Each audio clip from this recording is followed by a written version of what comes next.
এবার দ্রুত গতিতে এগিয়ে আসছে ভারী বৃষ্টি। গত কয়েকদিন ধরে অসাদিশা গরম থাকলেও আবার কিন্তু কালো মেঘ ঘনিয়ে আসছে বাংলার বুকে। কিন্তু ঠিক কোন এলাকায় কালো মেঘ ঘনিয়ে আসবে এবং কোন দিকেই বা ভারী বৃষ্টি হবে তা নিয়ে এই ভিডিওতে আপনাদেরকে বিস্তারিতভাবে জানিয়ে দেব। আপনি ভিডিওটি অবশ্যই শেষ পর্যন্ত দেখবেন। ভিডিওটি ভালো লাগলে একটি লাইক করবেন, আর এইরকমই লেটেস্ট ও হেল্পফুল ভিডিওগুলি সবার প্রথম দেখার জন্য আমাদের চ্যানেলটিকে সাবস্ক্রাইব করে পাশের বেল আইকনটি বাজিয়ে দেবেন। চলুন এক নজরে দেখে নেওয়া যাক।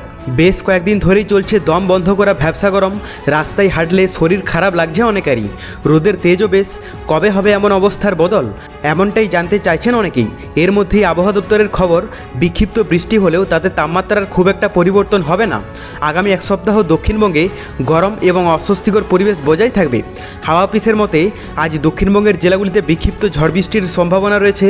বিশেষ প্রভাব থাকবে নদিয়া, বাঁকুড়া, ঝাড়গ্রাম, পুরুলিয়া এবং পশ্চিম মেদিনীপুরে। তবে এই বৃষ্টিপাতের ফলে দক্ষিণবঙ্গের তাপমাত্রার খুব একটা পরিবর্তন হবে না। পশ্চিমের জেলাগুলিতে তাপমাত্রা 39-40 ডিগ্রির আশেপাশে ঘোরাফেরা করবে। কলকাতা ও পার্শ্ববর্তী অঞ্চলে আগামী 7 দিন গরম ও অস্বস্তিকর পরিবেশ বজায় থাকবে। পাশাপাশি বৃহস্পতিবার থেকে রবিবার পর্যন্ত ভারী বৃষ্টির সম্ভাবনা রয়েছে উত্তরবঙ্গের 5টি জেলায়। শুক্রবার অতি ভারী বৃষ্টি হতে পারে জলপাইগুড়ি ও আলিপুরদুয়ার জেলায়। রবিবার পর্যন্ত সব জেলাতেই বজ্র বিদ্যুৎ সহ ঝড় বৃষ্টির সম্ভাবনা রয়েছে। সেই সঙ্গে 40 থেকে 50 কিলোমিটার বেগে ঝড়ো হাওয়া বইতে পারে।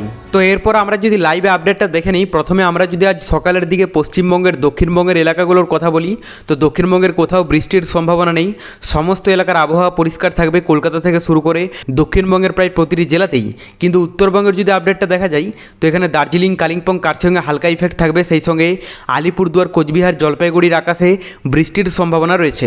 আর বাংলাদেশের কথা বলতে গেলে এখানে সমুদ্র উপকূলবর্তী এলাকার মধ্যে চট্টগ্রাম, ফটিকছড়ি, মানিকছড়ি, নোয়াখালী, ফেনী এগুলোতে হালকা ইফেক্ট দেখতে পাওয়া যাচ্ছে।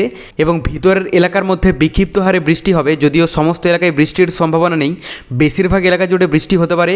এখানে সিলেট থেকে শুরু করে সুনামগঞ্জ, জামালগঞ্জ, মৌলভীবাজার, কিশোরগঞ্জ, গাজীপুর, চুয়াডাঙ্গা, মানিকগঞ্জ, উপরের দিকের কথা বলতে গেলে পঞ্চগড়, ঠাকুরগাঁও, দিনাজপুর, রংপুর, বালুরঘাট, নওগাঁ, নাটোর, রাজশাহী, চুয়াডাঙ্গা, মাগুরা এই সমস্ত এলাকাগুলোতে কিন্তু বৃষ্টির সম্ভাবনা রয়েছে। দুপুরের দিকে যদি আপডেটটা দেখি, তো দক্ষিণবঙ্গের কথা বলতে গেলে সকালের মতো একই থাকবে, খুব একটা চেঞ্জেস নেই। তবে তার মধ্যেও দক্ষিণবঙ্গের কিছু কিছু এলাকা আছে যেগুলোতে হালকা বৃষ্টির সম্ভাবনা রয়েছে দুপুরের দিকটাতে। এখানে বহরমপুর, মুর্শিদাবাদ, কৃষ্ণনগর এই সমস্ত এলাকাগুলোতে কিন্তু হালকা ইফেক্ট থাকতে পারে। বাদবাকি বেশিরভাগ এলাকার আবহাওয়া পরিষ্কার থাকবে। আর উত্তরবঙ্গের কথা বলতে গেলে সকালের মতোই দুপুরের দিকটাতেও দার্জিলিং থেকে শুরু করে কালিম্পং, কার্শিয়াং, আলিপুরদুয়ার, কোচবিহার, জলপাইগুড়ির আকাশে বৃষ্টির সম্ভাবনা রয়েছে। যদিও বিক্ষিপ্ত হারে বৃষ্টি হবে, ভারী বৃষ্টির সম্ভাবনা নেই। আর বাংলাদেশের কথা বলতে গেলে সমুদ্র উপকূলবর্তী এলাকাগুলোতে হালকা ইফেক্ট পড়তে দেখতে পাওয়া যাচ্ছে। এখানে চট্টগ্রাম থেকে শুরু করে কক্সবাজার, মহেশখালী, টেকনাফ, পিরোজপুর, খুলনা, বরিশাল, নোয়াখালী, খাগড়াছড়ি এগুলোতে কিন্তু হালকা ইফেক্ট থাকবে। এবং ভিতরের এলাকার মধ্যে 80 থেকে 90% এলাকাতে বৃষ্টির কিন্তু সম্ভাবনা রয়েছে দুপুরের দিকটাতে। যদিও কয়েকটি এলাকা আছে যেগুলোতে পরিষ্কার আবহাওয়া থাকবে, তার মধ্যে এখানে মানিকগঞ্জ, নাগরপুরে বৃষ্টির সম্ভাবনা নেই বললেই চলে। কিন্তু বাদবাকি বেশিরভাগ এলাকাতেই বৃষ্টির সম্ভাবনা রয়েছে। সবথেকে বেশি বৃষ্টি হতে পারে সিলেট, সুনামগঞ্জ, জামালগঞ্জ, ময়মনসিংহ এই সমস্ত এলাকাগুলোতে। দেখুন, এই মুহূর্তে আমরা যদি বঙ্গোপসাগরের আবহাওয়াটা দেখি, তো বঙ্গোপসাগরের এই অংশে এখনও পর্যন্ত দুর্যোগপূর্ণ আবহাওয়া রয়েছে। যদিও গত কয়েকদিন আগে যেরকমভাবে দুর্যোগ ছিল, ঘূর্ণাবর্ত সৃষ্টি হয়েছিল, সেই পরিমাণটা এখন অনেকটা অংশে কেটে গেছে। কিন্তু যেহেতু এই দুর্যোগটা বিশেষ করে বাংলাদেশের দিকেই ঢুকতে দেখা যাচ্ছে, তো সেই কারণের জন্য দক্ষিণবঙ্গের তুলনায় বাংলাদেশেই কিন্তু বেশি দুর্যোগপূর্ণ আবহাওয়া দেখতে পাওয়া যাচ্ছে। গত কয়েকদিন ধরেও থাকবে এবং আগামী কয়েকদিনে নতুন কোনো দুর্যোগের আভাস পেলে অবশ্যই আপনাদেরকে লাইভে জানিয়ে দেবো। তবে যেহেতু পশ্চিমবঙ্গ এবং বাংলাদেশের আবহাওয়ায় দুরকম কিন্তু ভোল বদল দেখতে পাওয়া যাচ্ছে, তো সেই কারণের জন্য তাপমাত্রায় কতটা কি চেঞ্জেস লক্ষ্য করা যাবে আমরা দেখে নেব। আজ দুপুরের দিকে প্রথমে আমরা যদি দক্ষিণবঙ্গের এলাকাগুলোর কথা বলি, তো এখানে কলকাতাতে 36 ডিগ্রিতে চলে যাবে। পাশাপাশি দক্ষিণবঙ্গের বেশিরভাগ এলাকার তাপমাত্রা থাকতে পারে 36 থেকে 39 ডিগ্রি পর্যন্ত, যার ফলে ভালোই কিন্তু অস্বস্তি ভাব থাকবে, বিশেষ করে বাঁকুড়া, পুরুলিয়া, আসানসোল এই সমস্ত এলাকাগুলোতে। উত্তরবঙ্গের যদি আপডেটটা দেখা যায়, তো এখানে দার্জিলিংয়ে মোটামুটি 25 ডিগ্রি থাকবে।